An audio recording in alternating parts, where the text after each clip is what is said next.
திருச்சிற்றம்பலம். தென்னாருடைய சிவனை போற்றி, எந்நாட்டவருக்கும் இறைவா போற்றி. அனைவருக்கும் வணக்கம். நாம இன்னைக்கு மேஷ ராசிக்குண்டான ஜூலை மாத பலன்களை பத்தி பார்க்கலாம். அதற்கு முன்னாடி உங்களோட சேனலை சப்ஸ்கிரைப் பண்ணிக்கோங்க. மேஷ ராசியை பொறுத்த வரைக்கும் பாத்தீங்கன்னா, உங்களை ஆளக்கூடிய கிரகம் எதுனா செவ்வாய் தான். அந்த செவ்வாய் பார்த்துட்டீங்கன்னா இந்த மாதம் உங்களுக்கு கேதுவோட சேர்ந்து 5ஆம் வீட்டுல இருக்கிறார். 5ஆம் இடம் அப்படிங்கிறது ஒரு பூர்வ புண்ணிய ஸ்தானம், நல்ல இடம் அப்படின்னு எடுத்துட்டாலும் கூட சர்ப்ப கிரகமாக இருக்கக்கூடிய கேதோட அது சேருது. எப்பவுமே ராகு கேதுக்களோட எந்த கிரகம் சேர்ந்தாலும் அந்த கிரகத்தினுடைய சக்தியை வாங்கி இந்த ராகுவும் கேதுவும் தான் வெளிப்படுத்துவாங்க. அப்ப செவ்வாய் என்னதான் உங்களுக்கு நல்ல இடத்தில் இருந்தாலும் கேதுவோட சேரும் பொழுது உங்களுக்கு செவ்வாய் கேதுவாக வெளிப்படும் பொழுது கொஞ்சம் எதிலையும் கவனம். ஏன்னா கேது அப்படிங்கிறது ஆன்மீகம், இறை வழிபாடு, தனிமை, ஸ்பிரிச்சுவலா இருக்கக்கூடிய அனைத்து விஷயத்துக்குமே கேது நல்லா சப்போர்ட் பண்ணும். ஆனா கொஞ்சம் குடும்ப ஒற்றுமை, பொருளாதாரம், பணவரவு இதுல எல்லாமே பாத்தீங்கன்னா கொஞ்சம் அது சப்போர்ட் பண்ணாது. அப்போ கேதுவோட சேரும் பொழுது இந்த செவ்வாய் இறை வழிபாட்டுக்கும் குலதெய்வ வழிபாட்டுக்கும், ஏன்னா 5ஆம் இடங்கிறது குல தெய்வத்தை சொல்றதுனால குலதெய்வ வழிபாட்டிற்கும் சிறந்த அமைப்பாக இருக்குது. ரொம்ப நாள் குலதெய்வமே தெரியல அப்படின்னு இருந்தீங்கனாலும் கூட இந்த காலகட்டங்களை நீங்க தேடும் பொழுது கண்டிப்பாக உங்களுக்கு கை காட்டி கொடுக்கும் அப்படிங்கிறத முற்றிலும் உண்மையான விஷயம். அதாவது செவ்வாயை பொறுத்த வரைக்கும் பாத்துட்டீங்கன்னா எதை செய்தாலும் பொறுமை. இந்த மாசம் கேதுவோட சேரும் பொழுது ஒரு வளர்ச்சி, அடுத்த ஸ்டெப் கொண்டு போறீங்க, அடுத்த விஷயத்துக்காக நீங்க கொண்டு போறீங்க, ஒரு பொருளாதார சம்பந்தப்பட்ட விஷயம், தொழில் ரீதியாக ஒரு புதிய நபர்களை சந்திக்க போறீங்க. இது போல எந்த விஷயமாக இருந்தாலும் இந்த மாதம் கொஞ்சம் ஒரு முறைக்கு பல முறை யோசிச்சு சிந்திச்சு அந்த நபர் கரெக்டா இருப்பாங்களா இருக்க மாட்டாங்களா, எனக்கு எதுவும் தடை கிரகம்னு சொல்றோம். அதனால உங்களுக்கு தடை இல்லாம இருக்கணும் அப்படிங்கிறத விநாயகர்கிட்ட ப்ரே பண்ணிட்டு நீங்க போகும் பொழுது உங்களுடைய இந்த மாதத்துக்கு உண்டான இந்த கேதுனுடைய தாக்கம் அப்படிங்கிறது முற்றிலும் குறையும். அடுத்தது குடும்பம் யார் அப்படின்னா 2 மற்றும் 7ஆம் அதிபதி. 2ஆம் இடம் அப்படிங்கிறது தான் உங்களுக்கு குடும்பம், வாக்கு, செயல், அதே போல பாத்துட்டீங்கன்னா உங்களுடைய பேச்சுக்கு உண்டான மரியாதை. அவரே உங்களுக்கு சுக்கிரன் தான் உங்களுக்கு குடும்ப ஸ்தானாதிபதியும் கலஸ்திர ஸ்தானாதிபதியும் வராரு. 2 7 குடையோட வராரு.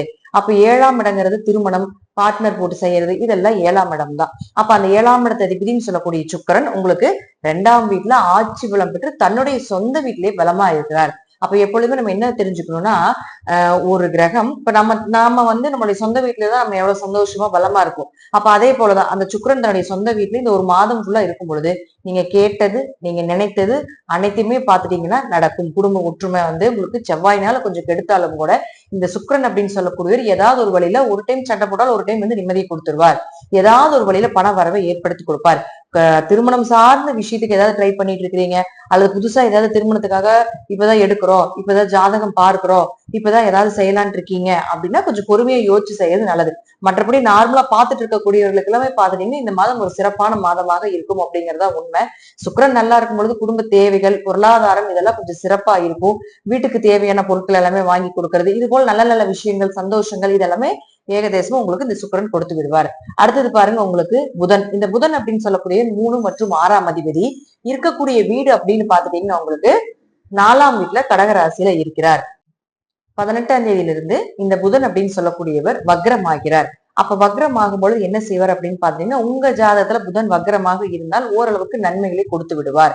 அப்படி இல்லை அப்படின்னா கொஞ்சம் கடன் சார்ந்த விஷயத்துல, நோய் சார்ந்த விஷயத்துல, உங்க கூட பிறந்தவங்க கிட்ட இவங்க கிட்ட கொஞ்சம் கவனமா இருங்க.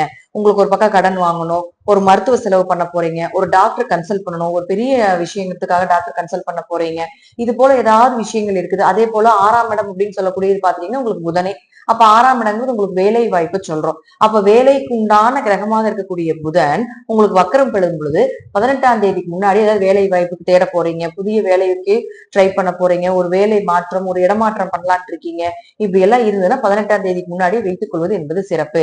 ஏன்னா 18ஆம் தேதி ஆகக்கூடிய இந்த புதன் வக்ரகதி ஆகஸ்ட் மாதம் 11ஆம் தேதி வரைக்கும் வக்ரத்துல இருக்க போகிறார். அதுக்கப்புறம் தான் வக்ர நிவர்த்தி ஆக போகுது. வக்ரம்னு இரட்டிப்பு தன்மை, கொஞ்சம் கோபம், கொஞ்சம் ஸ்லோ ப்ராசஸ், ஸ்பீடா கொண்டு போய் எதுவுமே இல்லாத மாதிரி காட்டிடுறதா இந்த வக்ர விதி அப்படின்னு நம்ம சொல்றோம். சோ உங்க ஜாதத்துல வக்ரமா புதன் இருந்ததுன்னா இந்த 18ஆம் தேதியில இருந்து ஆகஸ்ட் மாசம் 11ஆம் தேதி வரைக்கும் நீங்க நல்ல விஷயங்கள், வேலை சார்ந்து, கடன் சார்ந்து, தொழில் சார்ந்த விஷயங்களை நல்லா யூஸ் பண்ணிக்கலாம். அப்படி இல்லைன்னா கொஞ்சம் பொறுமையா இருந்து செயல்படுவது என்பது ஒரு சிறப்பான விஷயமாக இருக்கும். அடுத்தது பாருங்க குருவை பொறுத்த வரைக்கும் உங்களுக்கு 3ஆம் இடத்துலதான் குரு இருக்கார். குரு ஏகதேசமும் உங்களுக்கு நல்ல நிலையில தான் இருக்காரு. இளரை சனியாக இருந்தாலும் கூட கொஞ்சம் ஆரோக்கியத்துல கவனமா இருந்துக்கணும். முதல் சுற்று, 2வது சுற்று, 3வது சுற்று, எந்த சுற்றாக இருந்தாலும் இளரை சனி கொஞ்சம் மருத்துவ செலவுகளும் கொஞ்சம் ஆரோக்கிய கேடு கொடுத்தே ஆகும்.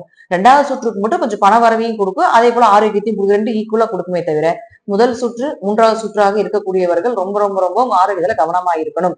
இருப்பினும் 3ஆம் இடத்துல குரு இருக்கிறதுனால எவ்வளவு பிரச்சனைகள் வந்தாலும் 3ஆம் இடங்கள் கைப்பகுதி அப்படின்னு நம்ம சொல்றதுனால குரு அப்படின்னு சொல்லக்கூடிய பணம், இது ரெண்டுமே பாத்தீங்கன்னா உங்களுக்கு 3ஆம் இடம் குரு, அந்த இடத்தில் குரு இருக்கும் பொழுது கையில காசு பணத்தை புழங்கிக் கொண்டே இருக்கும். ஏதாவது ஒரு வழியில காசு பணத்தை புழக்கத்தை கொடுத்துரும். ஒரு பக்கம் இழந்தாலும் ஒரு பக்கம் கொடுக்கக்கூடிய ஒரு அமைப்பை ஏற்படுத்தி கொடுக்கும். இது முதல்லயே நம்ம சொல்லறதுதான். சனி உங்களுக்கு 7.5 சனியாக வரும்போது எதை செய்தாலும் யோசிச்சு செய்யுங்க. அப்போ உங்களுடைய ராசி அதிபதி கேதுவோட சேரும்போது பல முறை யோசிச்சு செய்யுங்க. ஒரு முறைக்கு பல முறை யோசிச்சு பண்ணுங்க. ராகுகேதை பொறுத்த வரைக்கும் 11ல ராகு இருக்கிற வரைக்கும் இந்த வருடம் முழுவதும் 1.5 வருஷத்துக்கு 7.5 சனி இருந்தாலும் ஏதோ பணப்புழக்கத்தை கொடுத்து விடுவார். இருப்பினும் கொஞ்சம் குடும்ப ஒற்றுமையில மட்டும் கை வைப்பார். ஏன்னா முதல் சுற்றா இருக்கக்கூடியவர்களுக்கு 12ல போய் சனி நிக்குது. அப்போ அவரும் பாருங்க உங்களுக்கு 13ஆம் தேதி, இந்த மாசம் 13ஆம் தேதி வக்ரமாகிறார். சனி வக்ரமாகும் பொழுது அதாவது வருஷத்துக்கு 3 மாசம் மட்டும்தான் சனி வக்ரமாகும். 3ல இருந்து ஒரு 4-5 மாதங்கள் வக்ரமாகும். ஜாதகத்துல சனி வக்ரமாக இருந்தால் அந்த 4-5 மாதத்திற்கு மட்டுமே நல்ல சம்பாத்தியம், நல்ல பணவரவை ஏற்படுத்தி கொடுக்கும். அப்படி இல்லைன்னா உங்க ஜாதகத்துல சனி வக்ரமாக இல்லைன்னா இந்த வக்ரமாக இருக்கக்கூடிய காலகட்டங்களை பாருங்க. உங்களுக்கு இப்ப 13ஆம் தேதி ஆகக்கூடிய சனி பகவான் நவம்பர் மாசம் 28ஆம் தேதி வரைக்கும் வக்ரகதி. அப்ப என்ன ஆகும்? உங்க ஜாதகத்துல வக்ரமா இருந்ததுன்னா இந்த நவம்பர் மாசம் 28ஆம் தேதி வரைக்கும் யோகம். அப்படி இல்லை அப்படின்னா உங்க ஜாதகத்துல கொஞ்சம் கன்சல்ட் பண்ணிட்டு எந்த விஷயம் பண்ணீங்கனாலும் கொஞ்சம் பொறுமையா பண்ணுங்க, கொஞ்சம் யோசிச்சு பண்ணுங்க. சனி தொழில்காரகன், கர்மகாரகன், கர்மாவை கழிப்பதற்கே அவர் நமக்கு வருகிறார். அதனால கொஞ்சம் யோசிச்சு நிதானமா என்ன செய்யணும் ஏது செய்யணும்னு பார்த்து செய்வது என்பது சிறப்பான விஷயங்கள்.